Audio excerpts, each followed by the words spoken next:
તો નમસ્કાર મારા વાલા વિદ્યાર્થી મિત્રો, જય દ્વારકાધીશ બધાને. આપ સર્વે વિદ્યાર્થી મિત્રોનું આપણે આ યુટ્યુબ ચેનલ બોલે તો હાલાર ઓનલાઈન સ્ટડીમાં સ્વાગત છે. આવી ગયા છીએ ફરી એક ભૂગોળના નવા વિડીયો સાથે. તો ચાલો શરૂ કરીએ. તો ચાલો મિત્રો શરૂ કરીએ આપણે આજનો વિડીયો પહેલા મિત્રો આના આગળનો વિડીયો જે આપણે છે તે હિમાલય વિશે માહિતી મેળવી હતી.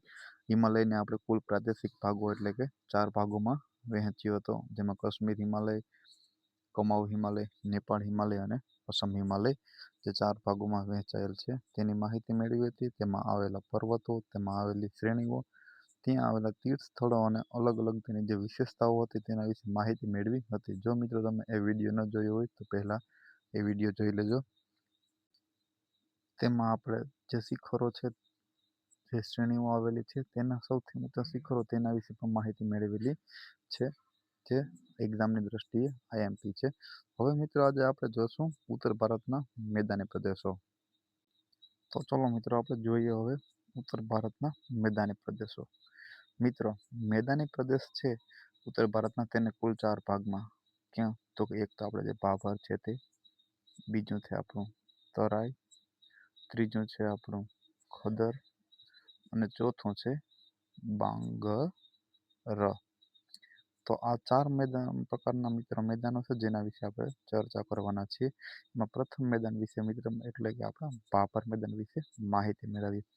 હવે ભાભરનું મેદાન છે મિત્રો શિવાલિકની ટેકરીઓ, જે હિમાલયના આપણે આગલા લેક્ચરમાં વાત કરી છે એની બિલકુલ દક્ષિણમાં અને તેની સમાંતર સિંધુથી તીસ્તા નદી વચ્ચે સુધી 8 થી 10 કિલોમીટરની પહોળી પટ્ટી જે મેદાનની ઉત્તરી સીમા બનાવે છે. આ મેદાનની ઉત્તરી સીમા બનાવે છે. પહોળી કેટલી તો 8 થી 10 કિલોમીટર જેટલી પહોળી મેદાનની પટ્ટી. હવે મિત્રો અહીં આપેલું છે કે આ મેદાની પટ્ટી છે તે સિંધુથી લઈને તીસ્તા મતલબ મિત્રો આપણે જે આગલા લેક્ચરમાં જોયું છે કાશ્મીર હિમાલય છે તે સિંધુથી લઈને સતલજ સુધી, જ્યારે તેમાં લાસ્ટમાં આપણે હતું તે અસમ હિમાલય, જે અરુણાચલ પ્રદેશ આજુબાજુ આવેલો છે તે વિસ્તાર, તે તીસ્તા નદીથી લઈને બ્રહ્મપુત્ર નદી વચ્ચે આવેલો છે. તો મિત્રો આ જે નદી, આ આપણે જે મેદાની પ્રદેશ છે તે તમે સમજી શકો કે સીધું એટલે ઉપર કાશ્મીરથી લઈને છે અરુણાચલ પ્રદેશ સુધીના જે નદી વિસ્તાર છે તેમાં ફેલાયેલો હશે, મતલબ ખૂબ મોટો મેદાની પ્રદેશ છે. હવે ત્યાંથી આગળ જોઈએ મિત્રો તો હિમાલયમાંથી નીકળતી નદીઓ ભારે ખડકો, કાંકરા, પથ્થરોનો ભરાવો કરે છે, કેમ કે આ નદીઓ ખૂબ વિશાળ મોટી નદીઓ છે અને ત્યાંથી જે બધો તે કચરો અને જે કાંકરા ખડકો છે તે વહાવીને લઈ આવે છે. આથી આ ભૂમિ કેવી તો કે કાંકરાળ બને છે. હવે મિત્રો એમાં એવું છે કે જેથી આ નદીનું પાણી છે તે નીચે ઉતરી જાય છે, કેમ કે કાંકરા છે તે આપણે ઉપર બધા જામી જાય છે અને પાણી નીચેથી જતું રહે છે, મતલબ દેખાતું નથી. એથી મિત્રો નદી છે તે લુપ્ત થતી હોય એવું લાગે છે. અને મિત્રો આ મેદાન પ્રદેશ છે તે કૃષિ માટે અયોગ્ય છે, તે પણ યાદ રાખજો મિત્રો, કેમ કે અહીં તો કાંકરા એ જ વધુ બધું છે, જંગલનો કચરો એ બધું એકઠું થાય છે. એટલે આ નદી, આ જગ્યા જમીન ભાઈ જે મેદાની પ્રદેશ છે તે કૃષિ માટે અયોગ્ય છે. તો ચલો મિત્રો યાદ રાખજો, ભાભરનું મેદાન સિંધુથી તીસ્તા નદી વચ્ચેનો પ્રદેશ. ચલો ત્યાંથી આગળ જોઈએ હવે બીજો મેદાન એટલે આપણો તરાઈ મેદાન પ્રદેશ. હવે આવે છે મિત્રો તરાઈ મેદાન પ્રદેશ. હવે તરાઈનું મેદાન છે તો મિત્રો એ ભાભરની દક્ષિણમાં, મતલબ આ ભાભર ઉત્તરનો છે તો એની દક્ષિણમાં છે તે તરાઈનું મેદાન આવેલું છે. હવે જોઈએ તો મિત્રો આ મેદાન છે તે 10 થી 20 કિલોમીટર પહોળાઈ ધરાવે છે, જ્યારે આપણે જે આગળ જોયું તે ભાભર એ મેદાન કેટલું તો કે 8 થી 10 કિલોમીટરની પહોળાઈ ધરાવતો હતો. આ મેદાન છે તે 10 થી 20 કિલોમીટરની પહોળાઈ ધરાવે છે, જ્યારે ભાભરની દક્ષિણ આવેલું છે તરાઈનું મેદાન. મિત્રો પ્રાકૃતિક વનસ્પતિઓ, ઊંચા ઘાસથી ઢંકાયેલા અને વન્ય પ્રાણીઓના ઘર તરીકે જાણીતું છે તરાઈનું મેદાન. મિત્રો આ મેદાન છે તેને મેલેરિયા ઝોન તરીકે ઓળખવામાં આવે છે. મિત્રો આઈએમપી યાદ રાખી લેજો. તો કયા મેદાન છે તેને મેલેરિયા ઝોન તરીકે ઓળખવામાં આવે છે તો કે તરાઈના મેદાનને મેલેરિયા ઝોન તરીકે પણ ઓળખવામાં આવે છે. હવે મિત્રો અહીં કાદવ કીચડ વાળો વિસ્તાર હોવાથી કૃષિ માટે અયોગ્ય છે, કેમ કે કાદવ કીચડમાં કોઈ આપણે કૃષિ પાક સારી રીતે લઈ શકતા નથી, માટે કૃષિ પાક માટે અયોગ્ય છે. તરાઈ પણ અયોગ્ય છે, જ્યારે ભાભર આપણે હતું એ મેદાન પણ કૃષિ પાક માટે અયોગ્ય હતું. હવે છે તેનો મોટો ભાગ અભયારણ્ય અને નેશનલ પાર્ક તરાઈ પ્રદેશમાં જ આવેલો છે. જે મોટો ભાગ છે અભયારણ્ય અને નેશનલ પાર્ક તરીકે જાહેર થયેલા છે, અને જગ્યા તો કે તરાઈ પ્રદેશમાં જ આવેલા છે. તો ચલો મિત્રો હવે ત્યાંથી આગળ જોઈએ આપણે. હવે છે મિત્રો ખદર. ખદર એટલે શું મિત્રો? તો કે નવા કાંપના મેદાન તરીકે ઓળખવામાં આવે છે. મિત્રો ખદર છે તે ક્યાં? તો કે નવા કાપના. આ મિત્રો પ્રશ્ન છે તે ઘણી વખતે એક્ઝામમાં રિપીટ થઈ ગયો છે, મતલબ મોસ્ટ આઈએમપી ક્વેશ્ચન છે, યાદ રાખજો. કે તો કે નવા કાપના મેદાનને ક્યાં નામ તરીકે? તો કે ખદર તરીકે ઓળખવામાં આવે છે. આ મેદાનો છે તે મિત્રો નીચો ભાગ છે તરાઈને દક્ષિણે, મતલબ મિત્રો આપણે સૌથી ઉપર ભાભર, ત્યાંથી તરાઈ, અને એની પણ દક્ષિણે આવે એટલે આપણું ખદર મેદાન જે કાપના મેદાન તરીકે ઓળખવામાં આવે છે. ભાભર છે તે કાંકરાવાળું મેદાન હતું. આ મેદાન છે તે કાદવ કીચડવાળું હતું, જ્યારે આ મેદાન છે તે કાપના જમીન માટે જાણીતું છે, મતલબ આ મેદાન છે તે કૃષિ માટે ઉપયોગી હશે. દર વર્ષે મિત્રો નદીઓમાં પૂર આવવાથી નવા કાંપની રચના થાય છે. મિત્રો ઉપરથી દર વખતે નદીઓ આવે છે, તે નવો કાંપ ઢસડીને આવે છે, અને જે ભેગું કરે છે તેના મેદાનની રચના થાય છે, મતલબ ખદરની રચના થાય છે. એટલે જ તેને નવા કાંપના મેદાન તરીકે ઓળખવામાં આવે છે. આથી નવા કામને મિત્રો અહીંયા કાંપ આવશે, મેદાન પણ કહે છે. આ રિપીટ થાય છે અહીંયા. હવે મિત્રો કાંપનું મેદાન, નવા કાંપના મેદાન તો કહેવાય જ છે, પણ તેને પૂરનું મેદાન અથવા તો કછારીનું મેદાન તરીકે પણ ઓળખવામાં આવે છે. આ મિત્રો તેના નામ યાદ રાખી લેજો. નવા કાંપનું મેદાન અથવા તો પૂરનું મેદાન અને કછારીનું મેદાન ખદરને કહેવાય છે. હવે મિત્રો બિહાર અને પશ્ચિમ બંગાળમાં આ પ્રદેશના મેદાન હોવાથી અહીં પુષ્કળ પ્રમાણમાં કૃષિ પાક થાય છે, કેમ કે નવું કાંપ હોય છે તે માટે તે કૃષિ માટે ખૂબ જ સારો અને લાભદાયી હોય છે. તો મિત્રો ખદર જમીન છે તે કેના માટે? તો કે કૃષિ માટે ઉપયોગી છે, જ્યારે બાંગર છે તે નથી, તરાઈ છે તે પણ નથી, ખદર છે તે કૃષિ માટે ઉપયોગી છે. તો ચલો મિત્રો ત્યાંથી આગળ જોઈએ હવે. છે. તો ચાલો હવે આપણે મિત્રો હારે હારે ડેલ્ટા વિશે પણ માહિતી મેળવી લઈએ. મિત્રો ડેલ્ટા એટલે જે આ આપણે ત્રિકોણ બનાવે છે, તે ત્રિકોણ ટાઈપની રચના તેને ડેલ્ટા તરીકે ઓળખવામાં આવે છે. ચલો મિત્રો જોઈએ. ગંગા અને બ્રહ્મપુત્ર, અહીંયા થોડુંક લખવા મિસ્ટેક થઈ ગયું છે. તે પોતાના મુખ પ્રદેશમાં ડેલ્ટા મેદાનની રચના કરે છે. તો કઈ નદીઓ રચના કરે છે મિત્રો? તો કે બ્રહ્મપુત્ર અને ગંગા તે રચના કરે છે મુખ પ્રદેશમાં ડેલ્ટા મેદાનની. હવે મિત્રો ડેલ્ટાનો જે જૂનો ભાગ છે તે ક્યાં? તો કે ભારતમાં છે, જ્યારે તેનો નવરચિત ભાગ ક્યાં? તો કે બાંગ્લાદેશમાં છે. તો તે પણ યાદ રાખજો. જૂનો ભાગ ભારતમાં, નવો ભાગ બાંગ્લાદેશમાં. હવે મિત્રો પશ્ચિમ બંગાળ છે, ત્યાં સુંદરવન ડેલ્ટા આવેલો છે. અહીં ચોખા અને શણનું ઉત્પાદન વિપુલ પ્રમાણમાં થાય છે. મિત્રો શણનું ઉત્પાદન તેના માટે પાણી ખૂબ જોઈએ. શણ ઉદ્યોગનું ઉત્પાદન મિત્રો ક્યાં? તો કે કોલકાતા, હુગલી નદી કિનારે વિકસ્યો છે. તો એ પણ યાદ રાખી લેજો મિત્રો, શણ ઉદ્યોગ પશ્ચિમ બંગાળમાં. હવે મિત્રો આ સુંદરવન ડેલ્ટા જે આપણે જોઈએ છીએ તે વિશ્વનો સૌથી મોટો ડેલ્ટા છે. તો તે મિત્રો પ્રશ્ન યાદ રાખી લેજો, ઘણી વખત એક્ઝામમાં આવી ગયેલ છે. હવે મિત્રો જે ડેલ્ટા છે તેને બીજા કયા નામે? તો કે બુરા સ્થળ તરીકે ઓળખવામાં આવે છે. તે પણ યાદ રાખી લેજો.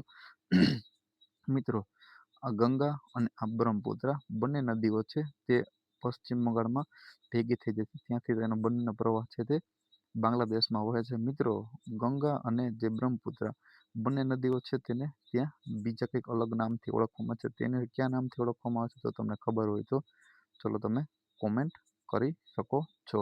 તો ચલો હવે ત્યાંથી આગળ જોઈએ આપણે. હવે આપણે જોઈએ છેલ્લો પ્રદેશ એટલે બાંગર.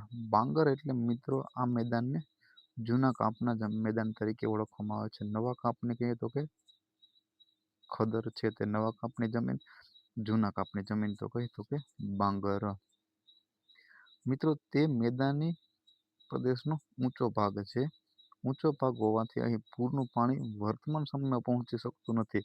એટલે ત્યાં જૂનો કાપ જે હોય તે જ એકત્રિત થાય, કોઈ નવો કાપ આવી શકતો નથી, એટલે તે જૂના કાપના મેદાન તરીકે ઓળખવામાં આવે છે. આથી જૂના કાપની જમીન તરીકે ઓળખાય છે. આ પ્રદેશ કહીએ તો કાંકરાળ અને ચૂનાયુક્ત છે, માટીની બનેલ છે મિત્રો, મતલબ કૃષિ માટે આ યોગ્ય નથી. તો મિત્રો આપણે ખદર જોયું, બાંગર જોયું, બાંગર પછી ભાભર જોયું અને તરાઈ જોયું. મિત્રો જેમાંથી આપણે કૃષિ માટે સારી રીતે યોગ્ય એક જ છે ખદર. બાંગર પણ નથી, તરાઈ પણ નથી અને ભાભર પણ નથી. તો એ મિત્રો યાદ રાખી લેજો, કદાચ જોડકામાં આવી શકે પ્રશ્ન. તો ચલો મિત્રો યાદ રાખજો, જૂના કાપની જમીન તો બાંગર, નવા કાપની જમીન તો ખદર. ચલો ત્યાંથી હવે આગળ જોઈએ આપણે. હવે આવે છે મિત્રો પંજાબના મેદાનો. પંજાબના મેદાનો છે મિત્રો એ 3 મીટરથી ઊંચા ટેકરાને ઢૈયા તરીકે ઓળખવામાં આવે છે. કયા નામે? તો કે ઢૈયા તરીકે ઓળખવામાં આવે છે. હવે મિત્રો જે પંજાબના મેદાનો છે, આ જમીનમાં વધુ પડતી સિંચાઈની જમીન ઉપર સફેદ ક્ષારનું સ્તર જામ્યો છે. તેને રેહ અથવા કલર, મિત્રો આ રેહ અથવા કલર, આ બે શબ્દ યાદ આઈએમપી છે, યાદ રાખી લેજો. રેહ અથવા કલર તરીકે ઓળખવામાં આવે છે. હવે આ જમીન છે મિત્રો યુપી અને હરિયાણામાં વધારે જોવા મળે છે. પંજાબનું મેદાન છે જે મિત્રો સતલજ, બિયાસ, રાવી, ચિનાબ, જેલમ એમ કહેલી તો કે કુલ 5 નદીઓથી બનેલું છે, એટલે જ મિત્રો તેને પંજાબ કહેવાય છે. 5 નદીઓનો સંગમ એટલે પંજાબ, યાદ રાખી લેજો. ગુજરાતી વ્યાકરણમાં ઘણી વખતે પૂછાય છે. પછી એક એવો જ છે આપણે મિત્રો, આ બે નદીઓ વચ્ચેનો પ્રદેશ છે તેને ક્યાં તો કે દોઆબ તરીકે ઓળખવામાં આવે છે. 5 નદીઓનો પ્રદેશ એટલે પંજાબ, બે નદીઓ વચ્ચેનો પ્રદેશ એટલે દોઆબ તરીકે ઓળખવામાં આવે છે. તો મિત્રો યાદ રાખી લેજો, પંજાબમાં રેહ અને કલર પ્રકારની જમીન આવેલી છે. ચલો હવે ત્યાંથી આગળ જોઈએ આપણે. હવે મિત્રો આપણે રાજસ્થાનના મેદાન વિશે પણ સાથે સાથે માહિતી મેળવી લઈ. તો મિત્રો રાજસ્થાનના મેદાનો છે જેમાં રાજસ્થાનનું રણ અને રાજસ્થાનની બાંગર. બાંગર એટલે કેવી તો કે જૂના કાપની જમીન. એ બે પ્રકારના મેદાનો છે રાજસ્થાનમાં. રાજસ્થાનમાં રણ છે મિત્રો અરવલ્લી પર્વતમાળામાં ફેલાયેલું છે. ખૂબ મોટું રણ છે, જગ્યા નામ તો કે થાર. થાર આપણે જે 4 વ્હીલ આવે છે તે નહીં, થારના રણ તરીકે રાજસ્થાનમાં જે રણ છે તેને ઓળખવામાં આવે છે. મિત્રો તેમાં કહીએ તો કે મારવાડના મેદાન આવેલા છે. અહીં વાર્ષિક કેટલો તો કે 25 સેમીથી પણ ઓછો વરસાદ થાય છે મિત્રો. મતલબ ખૂબ કેવું તો કે શુષ્ક વાતાવરણ હોય છે. અહીં 25 સેમીથી પણ ઓછો વરસાદ થાય છે. મતલબ વનસ્પતિ કાંટાળી એવી હોય છે. અહીં મિત્રો ખારા પાણીના સરોવરો પણ આવેલા છે, જે મીઠા પાણીના કેમ નથી. હવે એમાં સાંભર અને કુસમાન જેવા, સાંભર સરોવર અને કુસમાન જેવા. સાંભર સરોવર છે મિત્રો તે સૌથી ખારું છે, યાદ રાખી લેજો. સૌથી ખારું પાણીનું સરોવર અને મોટું સરોવર પણ સાંભર સરોવર છે. મિત્રો રાજસ્થાનના રણમાંથી લુણી નદી આવેલી છે, જે ક્યાં તો કે કચ્છના રણમાં સમાઈ જાય છે. અને તે કેવી નદી છે તો કે કુંવારિકા નદી છે. કુંવારિકા નદી મતલબ મિત્રો જેનો અંત છે તે દરિયામાં ન થતો હોય અથવા થતો હોય તે, એ રણમાં કે જ્યાં અધવચ્ચે સમાઈ જતી હોય તેને કુંવારિકા નદી તરીકે ઓળખવામાં આવે છે. એ એટલું મિત્રો યાદ રાખજો. ત્યાર પછી આપણે આગળ જોઈ લીધું છે એ પ્રમાણે મિત્રો સુંદરવન છે જે સૌથી મોટું ડેલ્ટા છે વિશ્વનો, તે તમને કીધું છે. મિત્રો કોસી નદી એ છે તે કે ને કોસી નદી, કઈ નદી તો કે કોસી નદી, એ પોતાનો માર્ગ બદલવા માટે જાણીતી નદી છે. મતલબ ગમે ત્યારે એમાં ઘોડાપૂર આવે છે અને પોતાનો માર્ગ બદલી નાખે છે. એટલે તે બિહારમાં ક્યાં તો મિત્રો તો કે બિહારમાં ખૂબ જ નુકસાન, જાનહાનિ પહોંચાડે, એટલે બિહારનો શોક કઈ તો કે કોસી નદીને ઓળખવામાં આવે છે. ત્યાર પછી મિત્રો જે આપણે બ્રહ્મપુત્ર નદી છે, કઈ તો કે બ્રહ્મપુત્ર નદી. બ્રહ્મપુત્ર નદી છે ત્યાં મિત્રો કયો નદી પરનો દ્વીપ, સમુદ્ર ઉપર તો દ્વીપ આવેલા હોય જ છે પણ નદી પરનો દ્વીપ આવેલો છે, એનું નામ કયું છે તો કે માંજુલી. લખી લેજો મિત્રો તમે, માંજુલી દ્વીપ તરીકે ઓળખવામાં આવેલો છે. જે નદી પરનો સૌથી મોટો ટાપુ છે વિશ્વનો, એ પણ યાદ રાખી લેજો મિત્રો. કઈ નદી તો કે બ્રહ્મપુત્ર નદી, અને નામ શું તો કે માંજુલી દ્વીપ આવેલું છે. હવે મિત્રો જે સુંદરવન જે પશ્ચિમ બંગાળમાં આવેલા છે એને આપણે કયા બીજા નામ તરીકે ઓળખવામાં આવે છે, જેને સુંદરવન તો કહેવાય છે પણ ગંગા સાગર તરીકે પણ ઓળખવામાં આવે છે. તો તે પણ મિત્રો યાદ રાખી તો ચલો મિત્રો, તો હવે આપણે આ જે મેદાની પ્રદેશો હતો તેનું ઉત્તર ભારતના મેદાની પ્રદેશો તેનો વિડીયો અહીં પૂર્ણ કરીએ છીએ. જો મિત્રો તમને વિડીયો સારો લાગ્યો તો તમારા મિત્રો સુધી શેર કરો અને આપણે આ ચેનલને સબસ્ક્રાઈબ કરો. તો ચલો મિત્રો, મળીએ ફરી એક નવા વિડીયો સાથે.